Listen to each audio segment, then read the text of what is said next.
If it's happening in New York, New Jersey, or Long Island, hear about it with Joe Piscopo. Mornings, 6 to 10 on AM 970. The Answer. Radio Piscopo. Rare Earth, baby. Oh. Still a great song, David. Come on. Come on, man.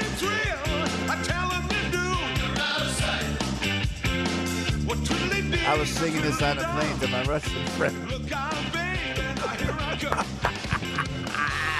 Oh, forget about it. 6 minutes after 8 o'clock, Piscopo with David Burke. You don't want to talk two Jersey guys together. Forget about it. It's going to get ugly, but if you want to stay tuned, it's at your own risk. I'm just saying. David, thank you for joining us, man. My pleasure. You are an immense talent. Great to see you, too. I was shooting the Law and Order SVU last week. I missed you, but thanks for coming in with the guys. Yeah. Frankie said you bought something for him on Sunday. Joe, I gained 2 pounds Sunday. Well, he brought an eggplant Parmesan Benedict. The first my the God. first of This its was kind. extraordinary. Oh my! Joe, God. when I heard David brought this in, I saw it and I smelled it. I said, "All right, I'm just gonna have a taste."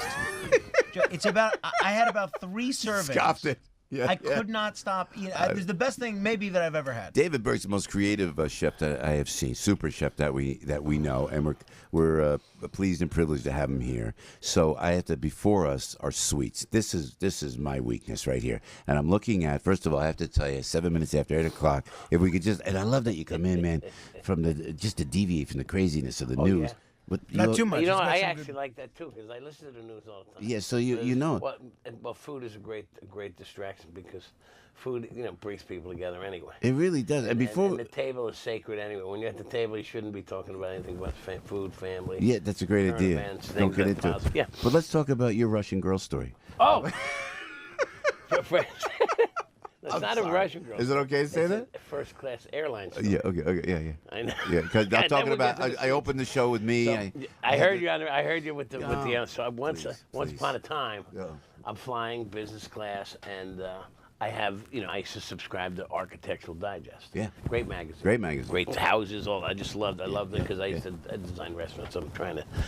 So I'm sitting in business class, cozying in for like a red eye, Yeah. couple glasses of wine, beautiful girl sitting next to me, 1A and 1B, and You remember the seats. and I'm like, as we're settling in, we're up, at 30,000 feet. I'm looking through the magazine, and I'm looking at. She's kind of, I got the night line, and she's looking at me. I'm looking. And I start circling islands for sale. That's great. And I'm like, $2.3 million problem. Great. earmarking pages and back and forth, and Tiskin like chewing on my pen, like can't make a decision. That's one of the great. Did it work?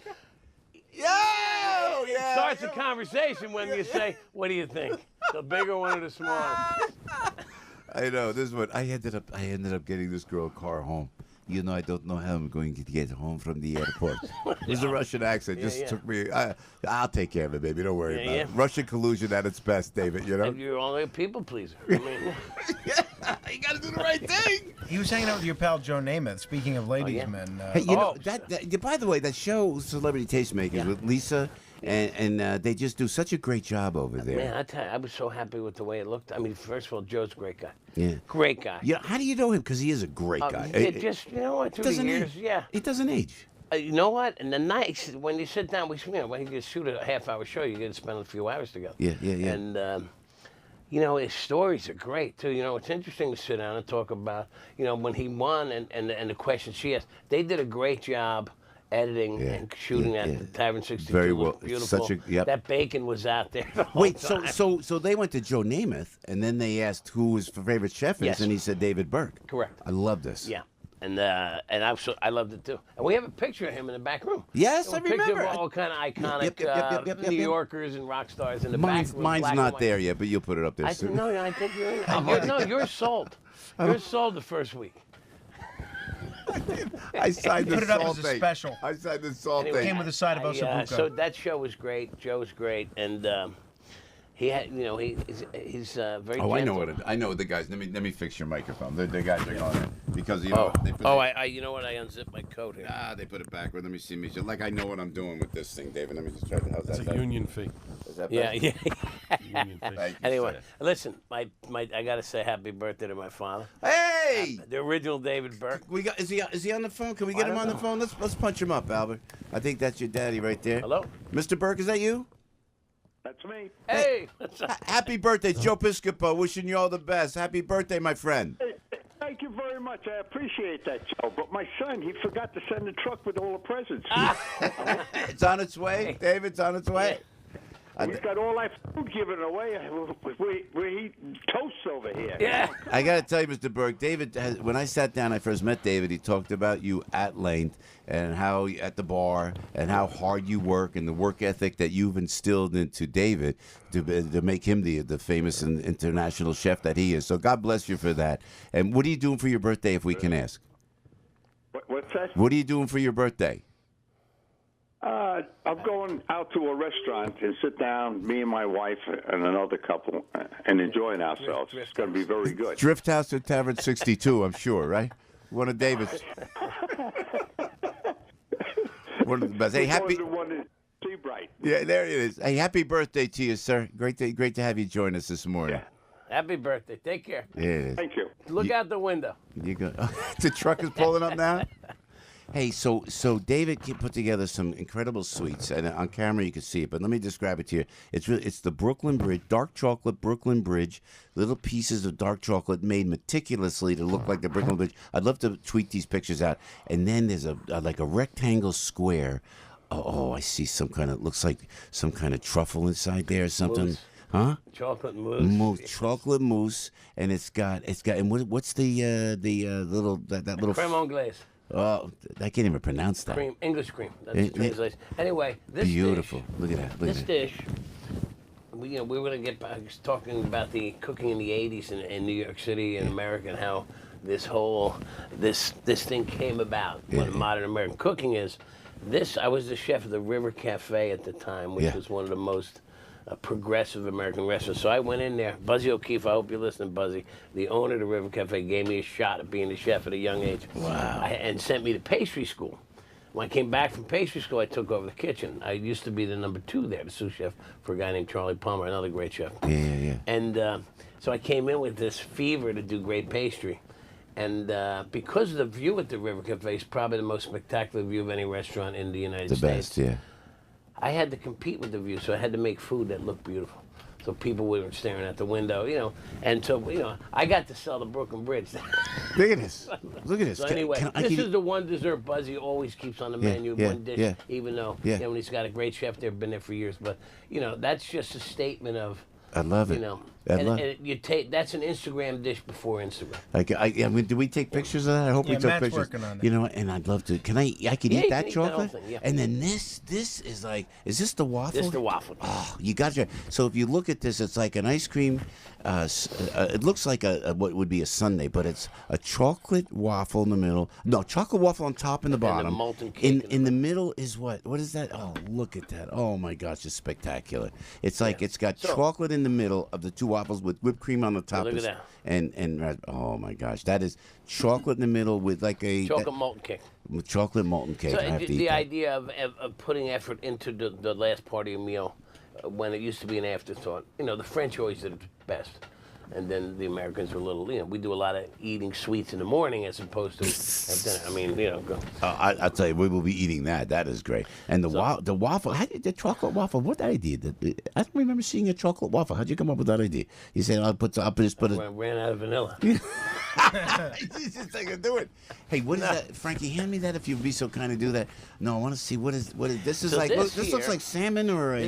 This was another dish that came from my travels in Norway, gravlax. But when at the river, we built a smokehouse and we created pastrami salmon. Not patented, but trademarked in 1988. This is now. What kind of salmon is this? Because it looks like it's salmon. seared on the edges. It's pastrami spices, the same thing you see on a corned beef, pastrami. Wow. So it's got mostly black pepper, coriander, some sweet, and paprika. And- Really fantastic stuff. So these are dishes that were coming through the incubator called the River Cafe in the 80s, and when the hard work, hard party days were, which was how this book got written. It was a book that just came out in a market called Chefs, Drugs, and Rock and Roll. I look at that. I look at that. Hey, don't move. I got it for you here. No, I got to tell you, it's called Chefs, Drugs, and Rock and Roll. I'm playing with David's microphone. There and that's the way. Chefs, Drugs, just came out, and Rock and Roll. This is now. Is there a picture of you in here? No. No picture of it. I want to see you. There's a chapter about the River Cafe in there, chapter 4, which is anyone in the restaurant industry, anybody interested in reading about the. Here's the tagline. It says how food lovers, free spirits, misfits, and wanderers created a new American profession. Because being a chef, and this was interesting for my dad, when I told him I wanted to be a chef in like '76, it wasn't a profession yet. Didn't become a professional '77. Right. So this was. So if you look, it was, like I said, it was just guys with a passion and girls. Yeah. Oh. And it has great stories in there about the late nights. Speaking of which, so you're in you got the white thing on, and you look like the super chef that you are, of course. So the gals would kind of take to that a little bit. I'm just wondering. I don't like to brag, Buzzy O'Keefe, who was the owner of the River Cafe, who's got those great stories, on the phone. Oh, look at that. Hey, Buzzy, welcome to the show, man. How you doing? Hello, how are you? Hey, Isn't that funny? David Burke just said, hope you're listening. Good thing I picked up my iPhone and was just checking it. It said, all of a sudden, call, and I go, oh, my God, I'm almost late.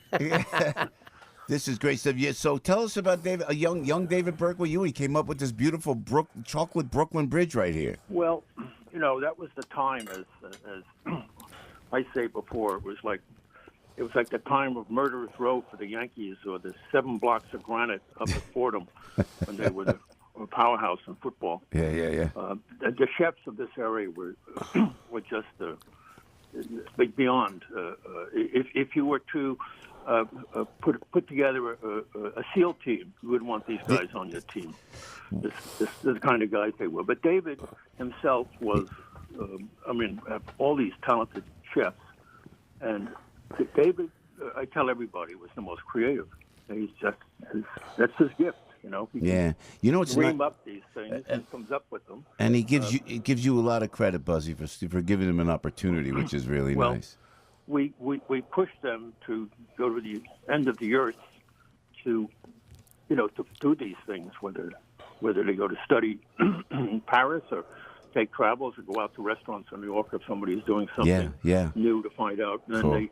and they're always given complete carte blanche for getting the absolute best raw materials on the planet, which is a very important thing. There is no holds barred on getting the we're going to dig into this. Buzzy, we appreciate you joining us this morning, man. We'll see you out there. Thanks for checking in. We're going to dig into this Brooklyn Bridge thing. Okay. And if you haven't been to the River Cafe, it's one of the most majestic places. Look at this love fest here. This is great. Buzzy, thank you, brother. We'll see you over there, man. Thank you. Okay.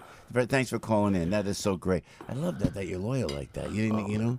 And I know it didn't happen at the River Cafe, but the other restaurants that you worked at, some of the new ones, when I was on SNL, there was always, they'd be snorting something, and I'm just saying, it was the 80s, man. And I never got into it. And I tell the story. You're listening, you know that. But was it crazy? Was it crazy back in the day? Well, the book is interesting. Well, there was a culture, and there's a lot being written about it lately. The culture of the restaurant business has gone through some real change as of late, and it had to, and it should. But back in the, you had people that they weren't coming out of Fordham to go work in a restaurant. You had lots of wanderers and people that didn't want to go to college and that wanted to express their personalities on plates. And again, and like showbiz, we got out of work at midnight. Now, there's not much to do at midnight. Last time I checked.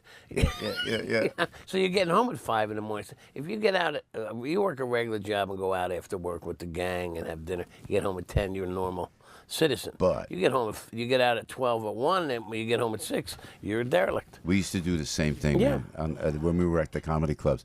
This is beautiful. David, always appreciate you joining us, man. Thanks so much. The Drift House. Is this a salmon carpaccio that you brought here? Bring it over, Frankie, if you would. Thank you. This is now. How did you make this? This is smoked salmon dusted with pastrami. Again, this is the American answer to gravlax, Yeah. pastrami salmon. And this is made by Acme Smoked Fish for me under my label in Brooklyn. So this is a New York dish. Very Served- thin, very thin. Oh yeah. Well, The way- smoked salmon traditionally very thin because it's salty, just like prosciutto. But you made it so thin. You put a nice Arugula. stream of arugula right over it. So everything sells better when you call it a salad. Yeah, Even yeah. if you put French That's fries funny. in a salad. So yeah. what do you call Well, it? it's like carpaccio with arugula salad. Got it. Yeah. Just great stuff, David. Thank you, man. Hey, good to see you. Thanks you- for saying hello to my dad and Buzz and all Happy that. birthday to you. You Happy speak birthday. so highly of your father. yeah. I love that Yeah. from day one, man. Yeah, And we'll you know, see- I hated him when I was a teenager. Let's not forget. But that's the way it goes. I was driving by your old Route 36. Oh the yeah, other that's day. what I was with my little Charlie down there. Said, David Burke, the famous chef. He was right. Yeah. Really? She was so right near 36. I love it. That's how I get off 17, head down to Seabright. I always go on 30. Memory lane. Yeah. Listen, thank Good you, man. stuff. Hey, We'll pleasure. see you over there. God bless you, David. guys. Thanks so much. Tavern Thank 62, you. Drift Frank, House. We'll be there. out. We'll be there at all of them, David, and we appreciate it very much. Thanks for the eats, brother. Everybody knows this guy. No, everybody knows he can do a radio show. Joe Piscopo. Mornings, 6 to 10 on AM 970. The Answer.